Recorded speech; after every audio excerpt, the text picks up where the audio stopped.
we're in a webinar right now. We are trying to go live on YouTube. There's tech issues. We're delayed about 20 minutes in now.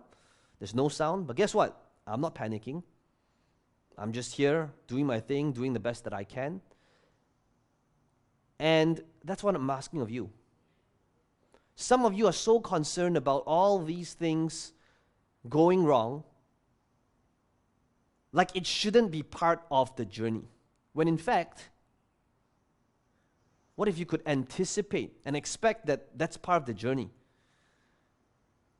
Then you realize that if you just pivot and adapt accordingly.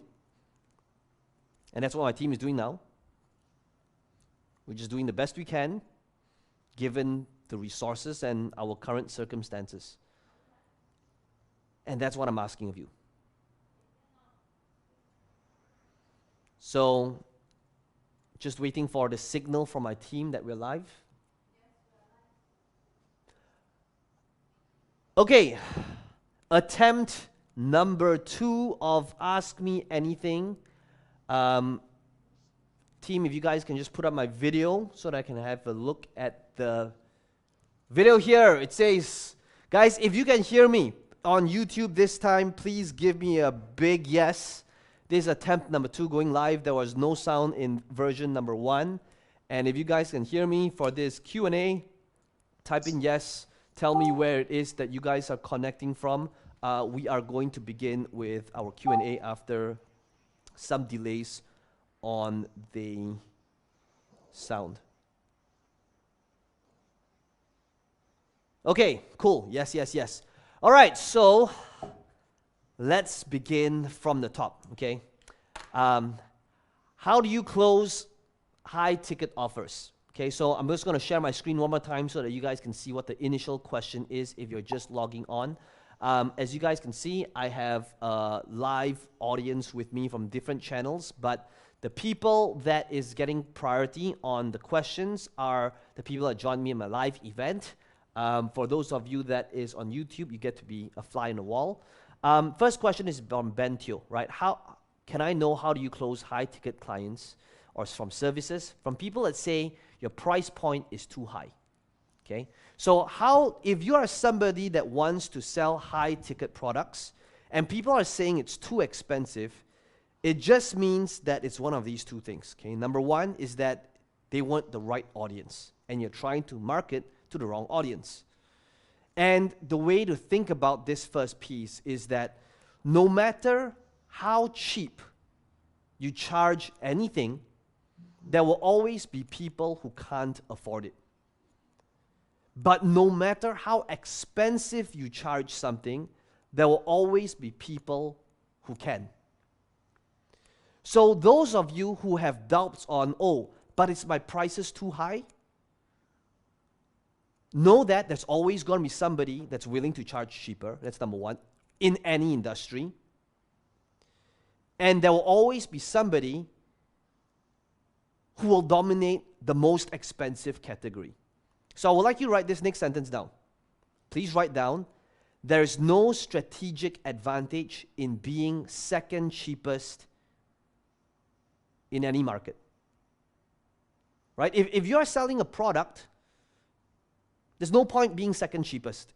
If you can't compete based on being the cheapest, there's no point being second cheapest. However, there is huge upside in being the most expensive from a marketing and branding and positioning advantage.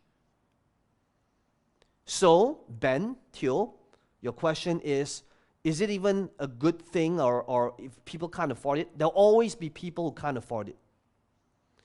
It is all about thinking about the people who can. What am I doing to create desire so that they understand what it is that I offer?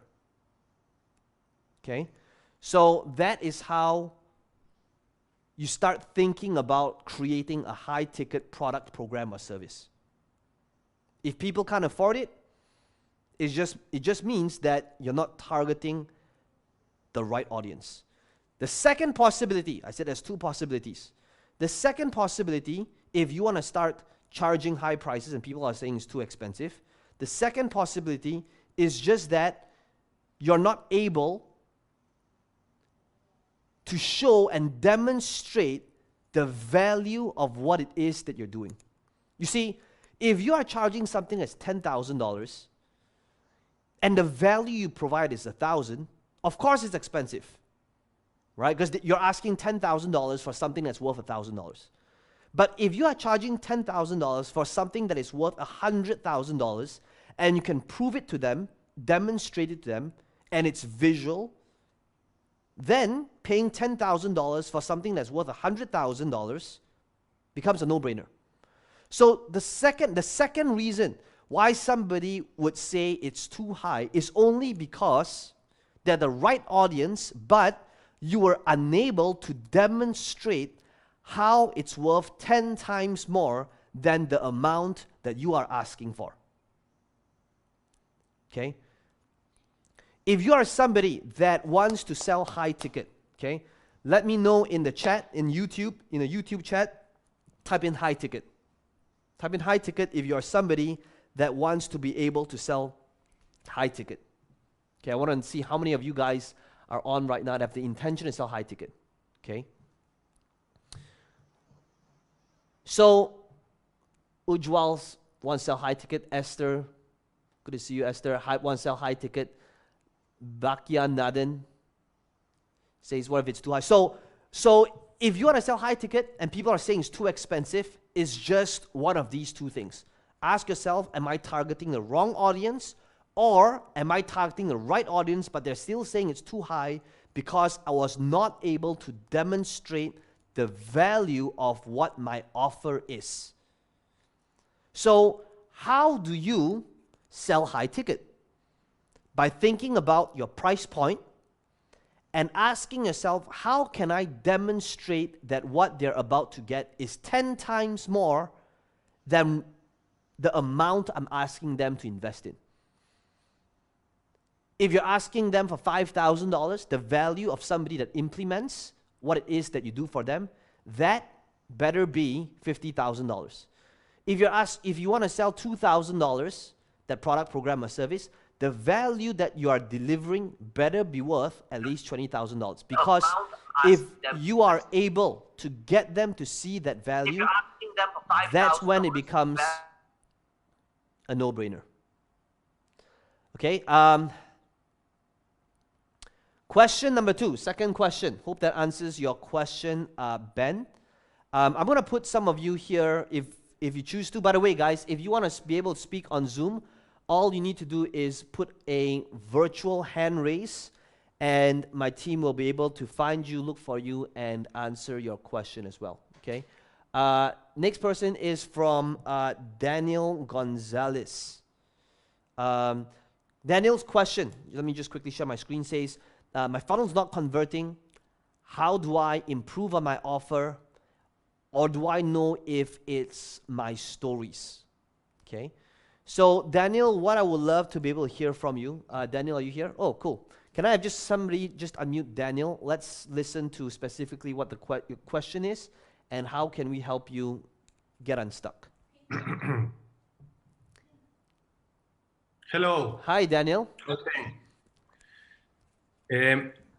I'm in the weight loss business, and I created a challenge for teaching people how to practice intermittent fasting. So I created this landing page, this funnel.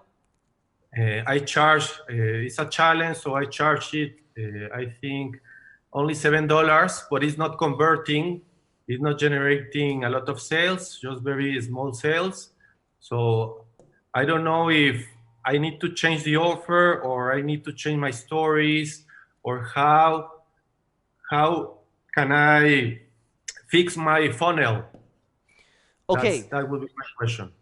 Okay, great question. So in order for me to answer that question and diagnose what the real symptom to the problem is, we just remember, whenever something is broken, we just want to ask ourselves, what is It's usually one of these three things, right? Is it because it is my ad that is not converting? Is it because of a traffic source, which is basically my targeting, my retargeting, my messaging, my languaging, the stories that I'm telling, my retargeting campaigns? Is it because it's my traffic? Is it an issue with my funnel where people are converting, but it's not converting enough so that my customer is worth more than my cost of acquiring a customer?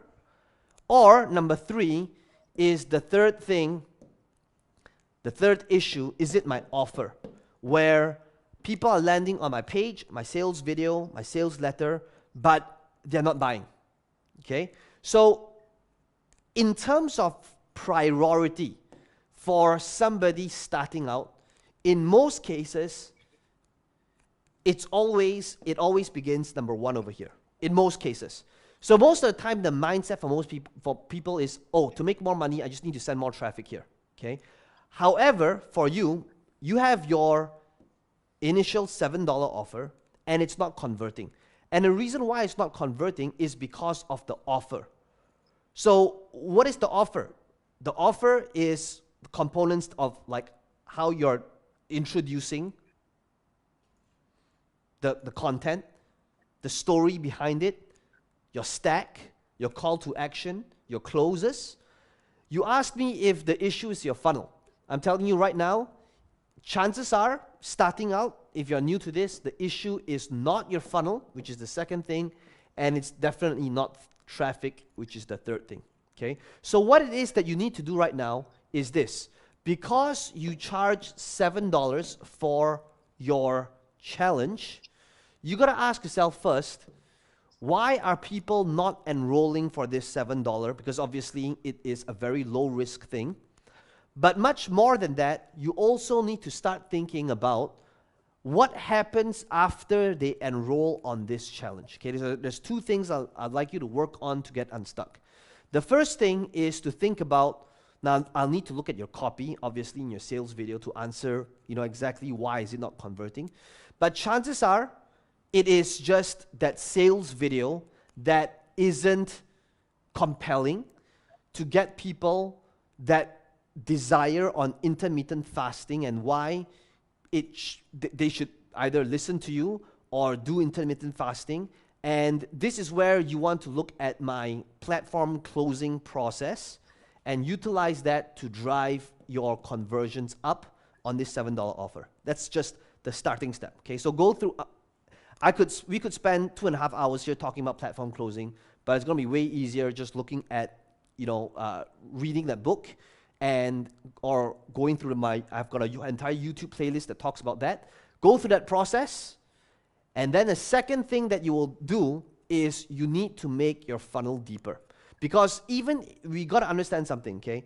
Even if your $7 offer converts, it's still not going to be profitable. Why? It is because your average cart value, which is basically how much an average customer is worth, is not going to be enough to offset your traffic or ad cost. So what you need to be doing is to increase how much an average customer is worth to you by having a deeper funnel in place. So this is where you want to think about your upsells, your back end, your cross sells, your down sells. Can you put a recurring in your challenge? Can you have a graduation webinar that sends people to a higher ticket $997 offer so that you can increase your average cart value? Okay, so to summarize, short term, work on your platform closing skill to increase your $7 conversion to an acceptable amount. That's short term. Medium term is to start thinking about what upsells can you create in the funnel so that you can increase the average cart value of your customer. Daniel, does that make sense? Sounds good. Perfect. Thank you very much, Peng. Thank you. Okay. Next question is from... Okay, cool. And by the way, guys, for those of you that's on YouTube, do let me know as we progress what your biggest takeaways are. Would love to be able to hear from you as well. Okay. Cool. Glad you are enjoying it. Sandy Entertainments and Sunday Samson. Okay, next one is from Xiao Ying, who says, if you are a pharmacy, how would you get more leads as the world nowadays relies so much on getting medications in store, in clinic, pharmacy, rather than online? Okay, so here's how I think about selling anything, okay? So if you want to sell drugs online, okay, here's how you sell anything online, okay? So let's say you're a pharmacist and you want to sell more of your products, whether it's online or offline, okay? You just got to ask yourself, how do you create demand?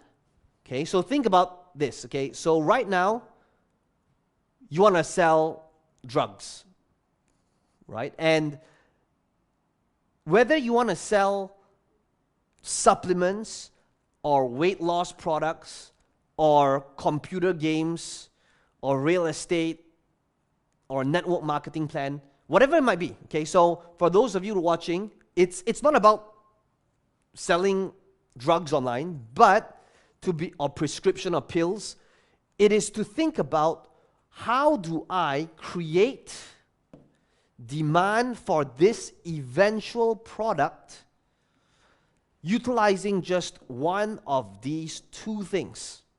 Okay, now what are one of these two things? It just means that if you want to sell anything, you got to ask yourself, is the thing that I'm going to be selling, can I create demand based on just these two things? Number one is based on search. Okay?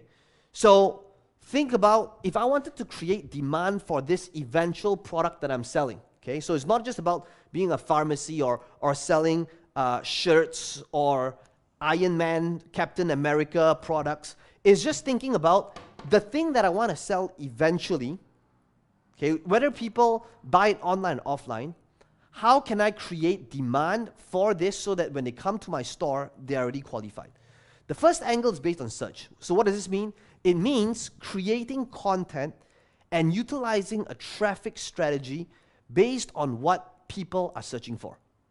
Okay? So think of it as, if let's say I have this specific pill that helps a person with gout or with their cholesterol levels, or let's say I'm selling a specific vitamin that boosts their immune system, okay, whatever it might be, okay, if I want to sell more of that as a pharmacist, and I got to ask myself, how can I create content that sits in the online world, that acts as an asset, that helps me get more clicks, more views, more visibility forever?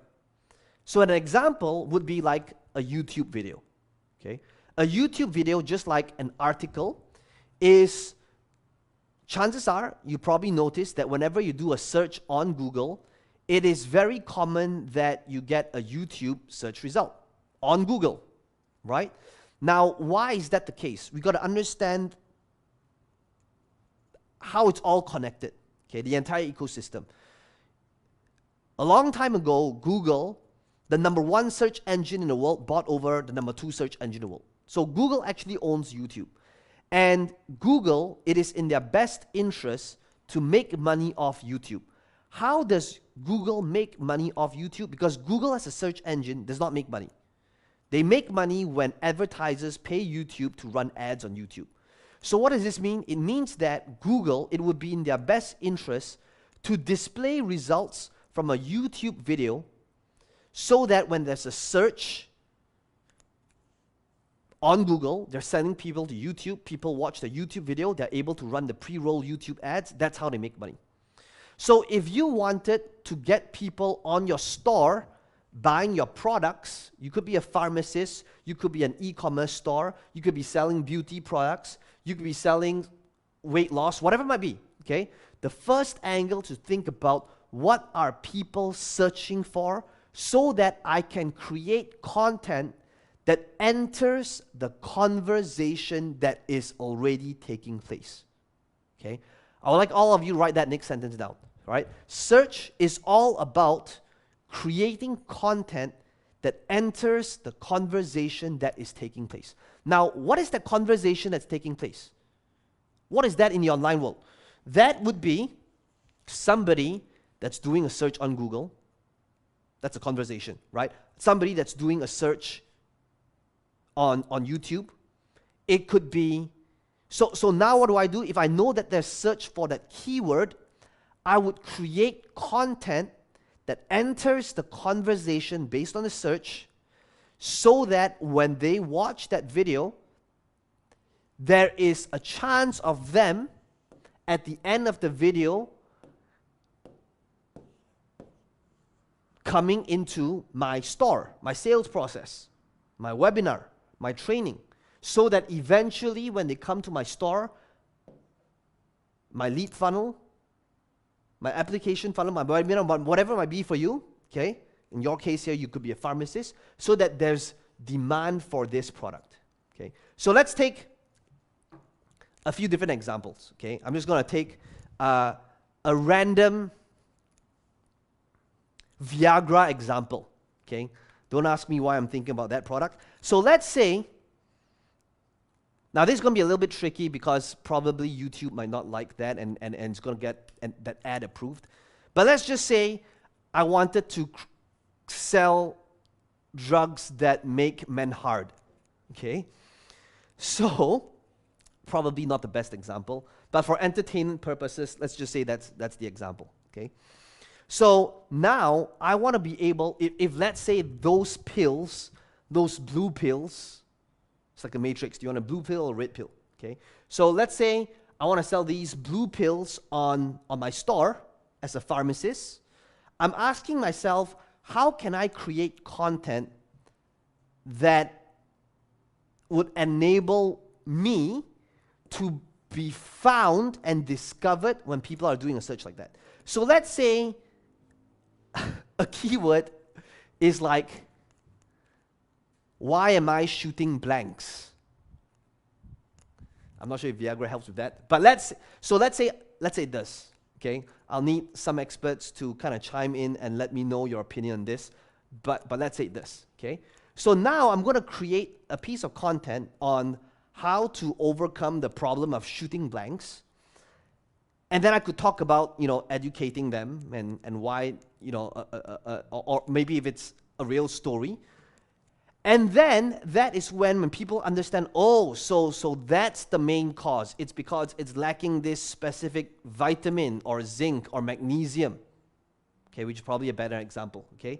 So now it would be like, oh, right, so if I want to increase my sperm count, I need to consume more magnesium and zinc.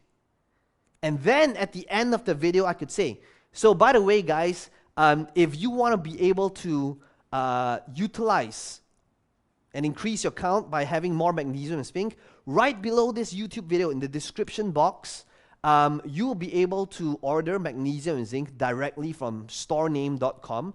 And if you want to be able to do that, then just click on this link that's below this YouTube video, right? So essentially what I just did was, I started with the product I wanted to sell, which is magnesium and zinc. And then I created content based on what people are searching for so that my content can deliver value. And then after that, send them to the thing that I am selling, right? The second one is based upon what? So that's one, right? How do you sell more of your stuff that's sold on your store? The second one is just to think about, how can I interrupt their attention? Okay, that's just the second angle, right? So if search is the first one, where people are coming to you because they're searching for something, the next one is, how can you go to people, right? If you think about like traditional marketing that they teach in college or whatever, The university professor in marketing will tell you, oh, it's about push and pull marketing. Now, push and pull marketing is literally just these two things, right? Search is basically, now what is search? Search is people are searching and you are going to them, right? They find you. So what is that? That's pull marketing, okay? What is interruption marketing? Interruption marketing is like when you used to watch TV, okay? So for those of you millennials who don't know what a TV is, it used to be this thing where you could actually look into this thing, this other screen, and there's magical pictures. So before Netflix existed, there was this thing called TV, right? Now, how did TVs monetize? By ads interrupting a person's attention. In today's world, what is that? That's this thing right here. You are on Facebook, and a person is scrolling while taking a dump, right? And now, as they're scrolling on Facebook taking a dump, then there's this thing that interrupts your attention, right? So the next angle is to ask yourself, if I want to sell more of my vitamins, and if I want to be able to sell more of my stuff that is sold in a pharmacy, I need to ask myself, if I want to sell that whatever, vitamin C or zinc, or whatever it is that I want to sell, is my next second other angle, is it based upon interruption marketing?